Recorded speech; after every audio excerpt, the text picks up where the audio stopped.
예, 지금부터 라이브 강의실 중간고사 자료를 가지고서 간단하게 여러분들한테 프레젠테이션을 하겠습니다. 제가 준비한 것은 우리 단위 환산, 단위에 관한 것들이 있었을 거예요. 그 중에서 비중량이라고 하는 개념 설명을 했었는데, 이 비중량이라고 하는 것은 단위 최적당 중량이에요. 여기 보면은 감마는 이꼬로 W의 V, V는 부피고 W는 중량이죠. weight, 그러니까 힘이죠. 그러니까 이렇게 얘기를 할 수가 있어요. 그래서 감마는 W의 V다. 그래서 그 비중을 얘기할 때 보통 비중은 물의 사도시 물의 밀도에 대해서 물의 밀도, 로 W라고 하는 물의 밀도에 대해서 어떤 물질의 상대 밀도가 어떻게 되느냐 하는 그런 관계를 나타내는 거죠. 이거는 무차원이죠. 또 비중량, 물의 비중량에 대해서 어떤 물질의 비중량을 나타내는 겁니다. 이렇게 우리가 설명을 할 수가 있어요. 그래서 중에서 비중이 0.7, S가 0.87이죠. 원유 1드럼의 밀도와 비중량과 중량을 구하라 이렇게 나옵니다. 그래서 1드럼은 200리터이다. 그러면은 어떤 물질, 이 원유에 대한 그 밀도라고 하는 거는 비중 곱하기 물의 밀도를 곱하면 되죠. 그래서 0.87에다가 1000kg per 큐빅미터를 하면 870kg per 미터 삼승이 돼요. 또 우리가 얘기하는 그 비중량이라고 하는 감마도 물의 비중량 곱하기 비중을 곱하면 이렇게 나옵니다. 그래서 9810 뉴턴 퍼 미터 삼승이 물의 비중량이에요. 그러면 W가 되죠. 그래서 감마의 W로 해주면 이 물의 200리터니까 원유가 200리터니까 0.2 평방미터에 해당하는 거죠. 큐빅미터. 그래서 부피를 곱하면 이런 값이 나옵니다. 웨이트니까 힘의 단위를 가지죠. 이렇게 해서 우리는 구할 수가 있습니다.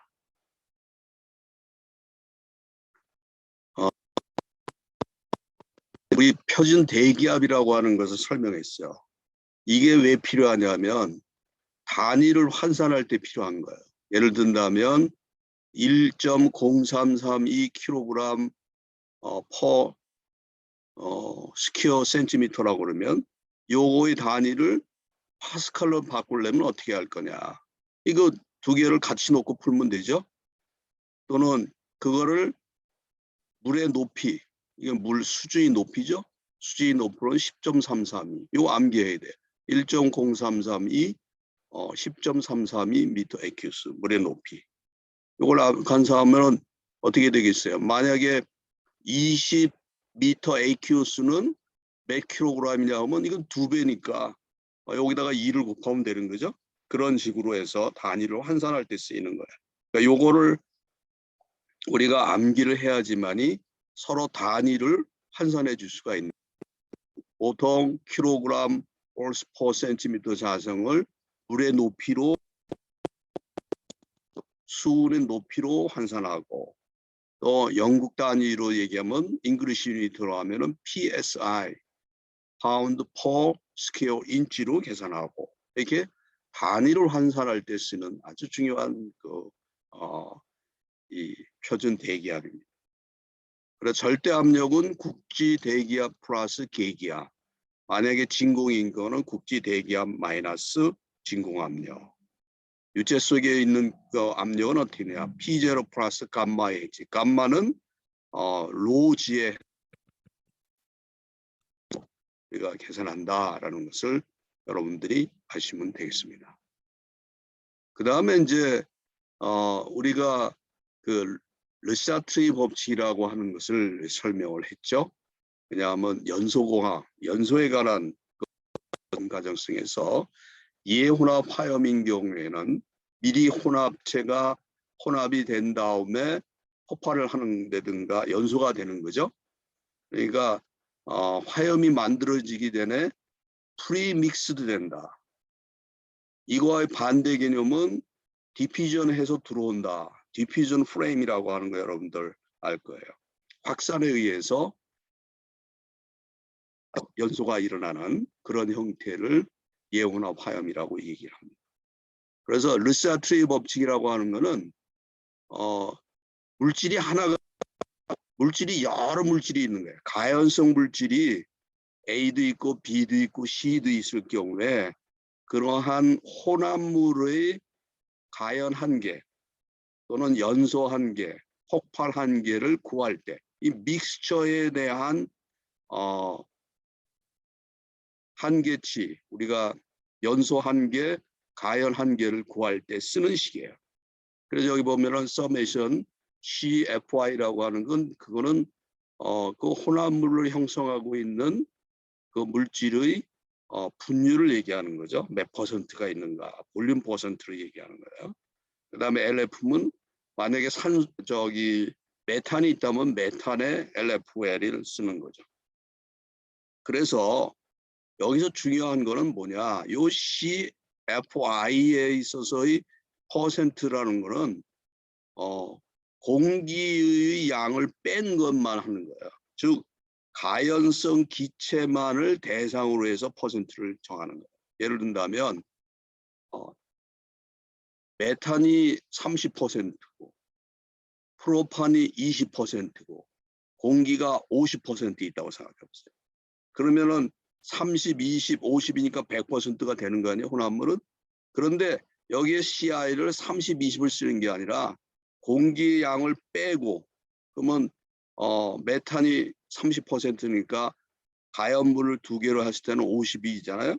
그러니까 요거는 55분의 3, 5분의 2, 그러니까 60%, 40%에서 가연물의 양만 퍼센트에 넣어서 계산을 하는 거예요.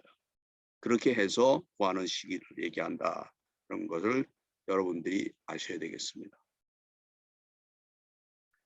그 다음에 우리가 공부하는 과정 속에서 화재 성장 곡선에 관한 얘기를 했을 때 화재 성장기, 화재 지속기, 화재 세트기 형태를 가지는 화재의 경우 발화 시작부터 발화 종료까지 총 화재 진행 시간과 화재로 인한 총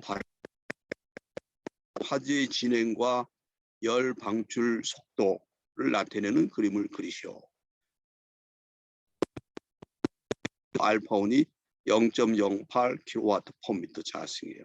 이 미터 자승이라는 것은 시간에 대해서 곡선으로 표시된다는 거고 화재 지속 시간은 800초예요.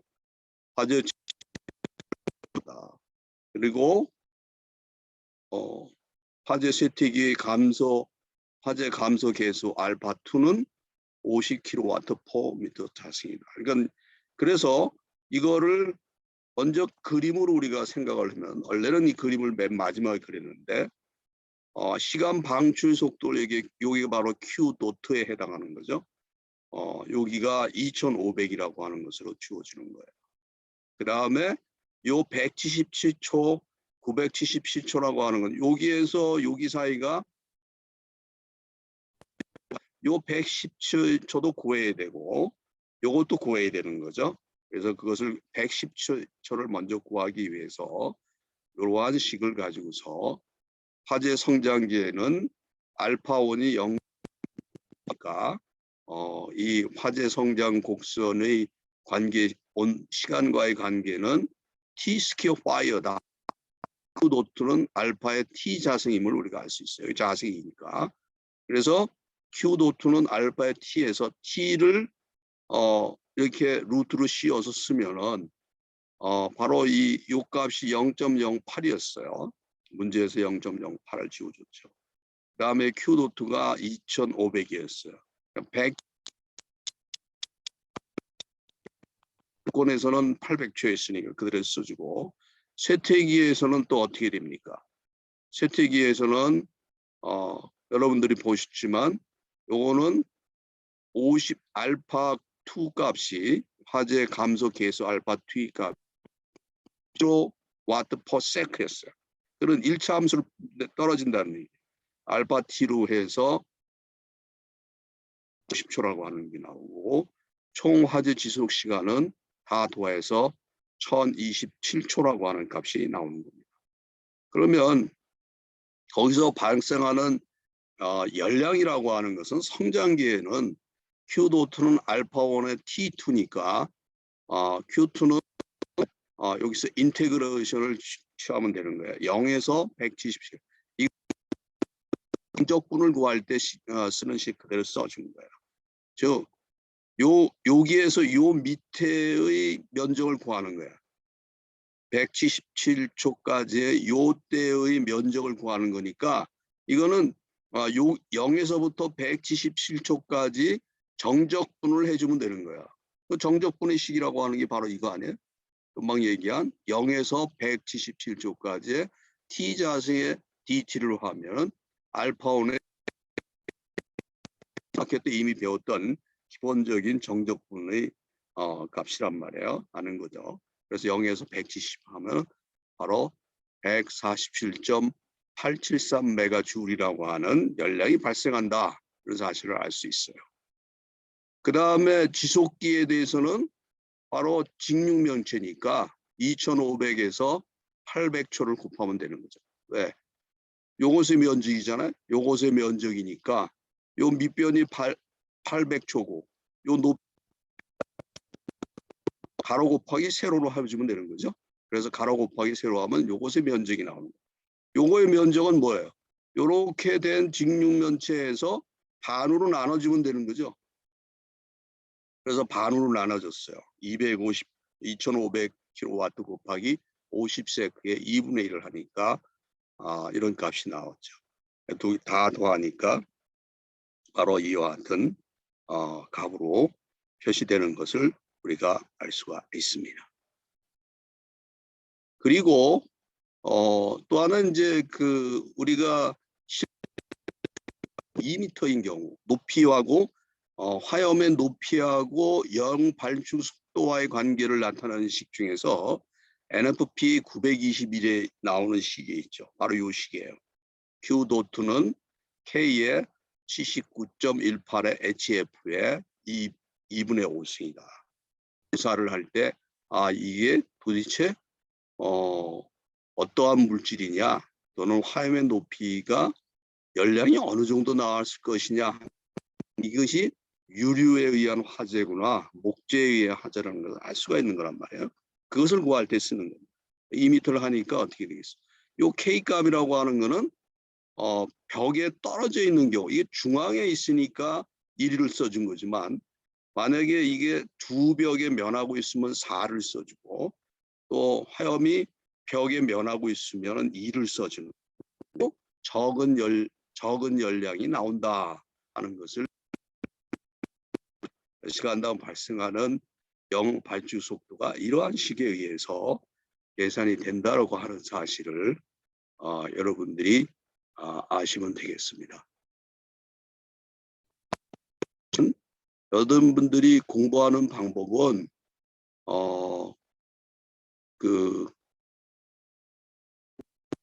하고 그리고 우리 문제풀이 있었죠. 이런 것들을 보면은 여러분들이 공부하는데 굉장히 도움이 되리라고 봅니다. 시험 보는 데도 굉장히 유리하고요. 그런 측면에서 공부해 주시기를 바랍니다.